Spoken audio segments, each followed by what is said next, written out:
తండ్రి కుమార పరిశుద్ధాత్మకు మహిమ కలుగునుగాక. ఈనాటి జీవవాక్యం.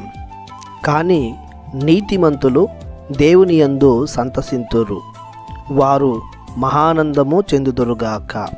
కీర్తన 68 వచనము 3.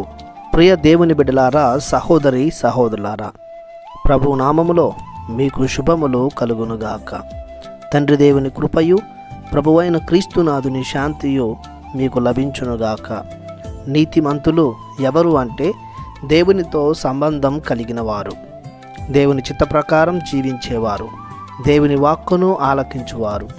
వీరు దేవుని గూర్చి సంతోషింతురు, ఎందుకంటే వీరి ఆనందము దేవుడే కనుక.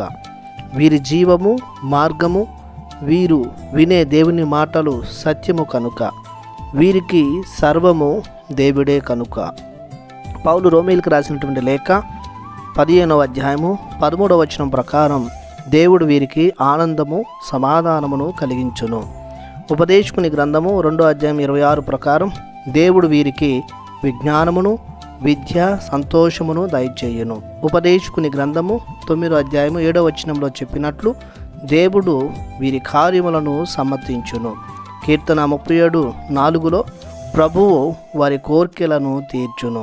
కీర్తన 16, 7, 8 వచనాలలో నీతిమంతులు ప్రభుని నిత్యము వారి కన్నుల ఎదుట నిలుపుకొందురు. ప్రభువు వారి కుడి ప్రక్కన నిలుచును.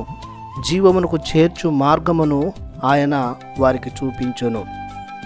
ఇంకా దేవుని చేతిలో శాశ్వత సుఖములు కలవు. ఇంకను వారి దేహములు భద్రత గొనియున్నవి. వారి యందు కపటము లేదు కనుక వారి ప్రార్థనను దేవుడు అంగీకరించును. దేవుడు తన శక్తితో వారిని దుష్టుల నుండి రక్షించును. వారికి సంపదలను సమృద్ధిగా దయచేయును. వారిని ప్రభువు తన కంటి పాప వలె కాయును. కావున వారు ఎల్లప్పుడూ సంతసింతురు, మహదానందము పొందుదురు.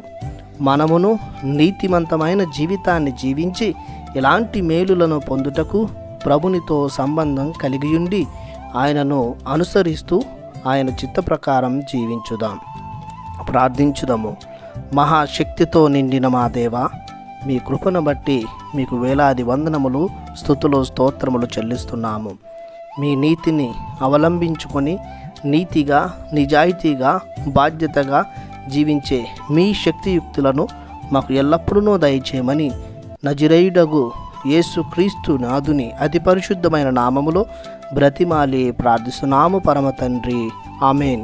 దేవుడు మిమ్ము దీవించునుగాక. ఆమెన్.